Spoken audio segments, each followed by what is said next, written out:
হাসান মুরাদ আর তাইজুলের দারুণ বোলিংয়ে সিলেট টেস্টে বিশাল জয় বাংলাদেশের। চতুর্থ দিন টি ব্রেকের আগেই ইনিংসও ৪৭ রানের জয় শান্তর দলের। আয়ারল্যান্ড অল আউট হয়েছে ২৫৪ রানে। অভিষেকে হাসান মুরাদের শিকার ৬ উইকেট। সাকিবকে ছাড়িয়ে অধিনায়ক হয়ে সর্বোচ্চ ম্যাচ জয়ের তালিকায় দ্বিতীয় স্থানে উঠে আসলেন শান্ত। ১৭১ রানের ইনিংস খেলে টেস্ট সেরা মাহমুদুল হাসান জয়। প্রত্যাশিত জয়। আয়ারল্যান্ডকে হারিয়ে বড় উদযাপনের মানে হয় না, বাংলাদেশও করেনি। তবে শান্ত জয় স্পেশাল হয়ে থাকতেই পারে। আবারও অধিনায়কত্বের দায়িত্বে ফিরে জয় দিয়ে শুরু করতে পারলেন, তাও আবার কোনো ধরনের চ্যালেঞ্জ ছাড়াই। অধিনায়ক শান্তর এটা পঞ্চম জয়। সাকিবকে ছাড়িয়ে দ্বিতীয় সর্বোচ্চ জয় এখন তার। ৭ জয় নিয়ে সবার উপরে মুশফিক। ৫ উইকেটে ৮৬ রানে দিন শুরু। প্রথম উইকেটের জন্য কিছুক্ষণ অপেক্ষা করতে হয়েছে টাইগার বোলারদের। ১১৬তে দিনের প্রথম উইকেট হারায় আয়ারল্যান্ড। হ্যামফ্রিজকে ফেরান তাইজুল। বালবির্নি ও ম্যাকব্রায়েন লাঞ্চের আগে ম্যাচ শেষের আশা পূরণ হতে দেননি। ২০ ওভার ব্যাট করেছেন দুজন। ৬৬ রানের জুটি পার্টনারশিপ ভাঙেন হাসান মুরাদ, ফেরান বালবির্নিকে। লাঞ্চের পরপরই ইনিংসের একমাত্র 50 করে ম্যাকব্রায়েন ফেরেন ৫২ করে। নবম উইকেট জুটিতে আবারও প্রতিরোধ ওদের। উইকেটে পরিবর্তন না আসায় সহজে টিকে থাকতে পেরেছেন টেলেন্ডাররা। ৫৪ রানের জুটি ম্যাকক্যাথি ও জর্ডানের। ছক্কা হাঁকাতে গিয়ে বাউন্ডারি লাইনে আউট হয়েছেন জর্ডান। শেষ উইকেট তাইজুল তুলে নিলে ৫ উইকেটের স্বপ্ন পূরণ হয়নি মুরাদের। ৩ উইকেট তাইজুলের। ইনিংসও ৪৭ রানের জয়ে সিরিজে এগিয়ে গেল বাংলাদেশ। আয়ারল্যান্ড ২ ইনিংসে করেছে ২৮৬ ও ২৫৪। বাংলাদেশ এক ইনিংস ব্যাট করে সংগ্রহ করে ৫৮৭ রান। ক্যাচ মিস তো ম্যাচ মিস, সব সময় সেই প্রবাদটা খাটে না।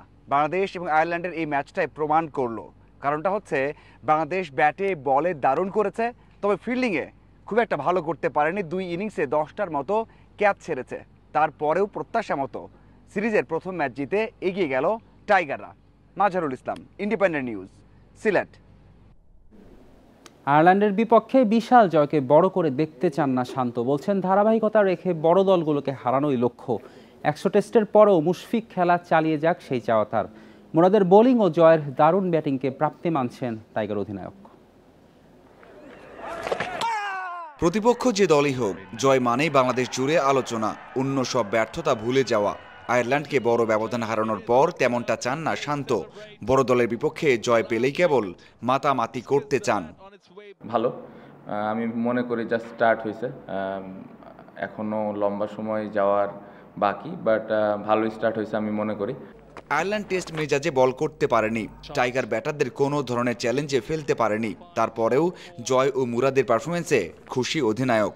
জয় দলে ছিল না, দলে বাদ পড়ার পরে আবার নিজেকে ইমপ্রুভ করে এভাবে কামব্যাক করে প্রথম ইনিংসে এত বড় ইনিংস, এটা আসলে তার জন্য অনেক কঠিন ছিল। মুরাদের বিষয় যেটা বলবো, আউটস্ট্যান্ডিং। আমার মনে হয় ও কিন্তু অনেকটা সিরিজ ধরে বসেছিল, সুযোগ পাচ্ছিল না। ঢাকাতে ১০০তম টেস্ট খেলবেন মুশফিক। গুঞ্জন শুরু হয়েছে ওটাই নাকি শেষ। তবে শান্ত চান তার অভিজ্ঞতা কাজে লাগাতে। খেলা চালিয়ে যাক মিস্টার ডিপেন্ডেবল। আমি আশা করব যে মুশফিক ভাই ১০০ খেলার পরেও যেন উনি আরও বেশি কন্টিনিউ করে দলের হয়ে, কারণ ওরকম এক্সপিরিয়েন্স প্লেয়ার আমাদের টেস্ট টিমে প্রয়োজন। সো আমি আশা করব সেটাও যেন উনি কন্টিনিউ করেন। ঢাকার উইকেটেও তাহলে বড় জয় নিশ্চিত। শান্ত শঙ্কার কথা জানালেন, তবে আত্মবিশ্বাস তো আছেই। এটা একটা ইন্টারন্যাশনাল টেস্ট ক্রিকেট, সো এখানে খেলা জিতাটাও ইম্পর্টেন্ট। সো জিতার জন্য যেই যতটুকু সুযোগ সুবিধা নেওয়া দরকার সেটাও নিতে হবে। বাট আমার মনে হয় যে স্পোর্টিং উইকেট থাকলে খুব ভালো। ৪ দিনের টেস্ট শেষ হয় একদিন বেশি বিরতি পাচ্ছে তারকারা। হোম অফ ক্রিকেটে দ্বিতীয় টেস্ট শুরু বুধবার। Mazharul Islam, independent news, Sylhet.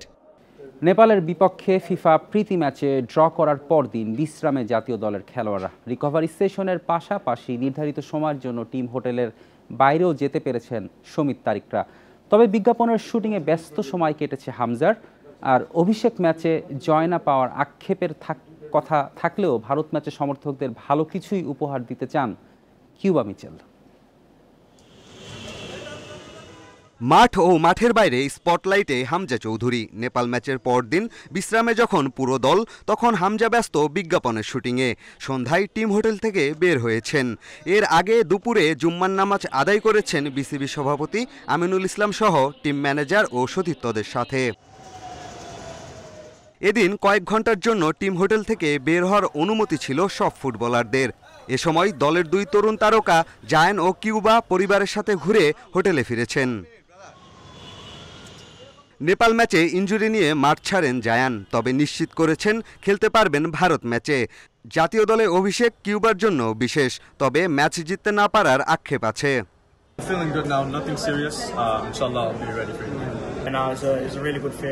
জাতীয় দলে খেলতে পারাটা আমার জন্য বিশেষ কিছু। এখন সব ফোকাস ভারত ম্যাচে।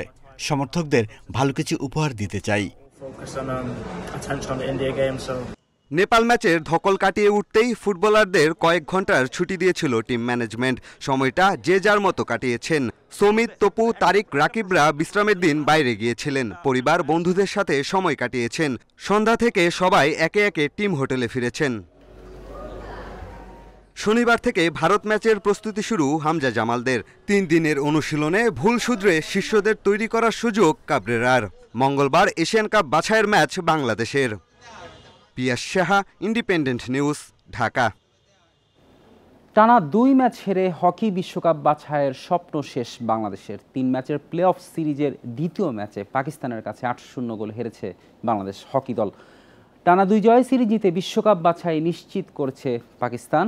বৃহস্পতিবার প্রথম ম্যাচে 8-2 গোলে জিতেছিল পাকিস্তান। মাওলানা ভাসানী স্টেডিয়ামে এদিন লড়াই হয়েছে আরও এক পেশে। বেশিরভাগ সময় বল ছিল বাংলাদেশের অর্ধে। বলার মতো তেমন কোনো সুযোগ তৈরি করতে পারেনি বাংলাদেশ। পাকিস্তানের হয়ে 2টি করে গোল দিয়েছেন সুফিয়ান খান ও ওয়াহিদ আশরাফ। রোববার বিশ্বকাপ বাছাই প্লে অফ সিরিজের তৃতীয় ম্যাচটি শুধুই এখন নিয়ম রক্ষার। এই ছিল আজকের যত খেলা। ইন্ডিপেন্ডেন্ট টেলিভিশনের সব খবর বিস্তারিত জানতে চোখ রাখুন ফেসবুক, ইউটিউব ও এক্সে। আমন্ত্রণ আমাদের পরের আয়োজনে।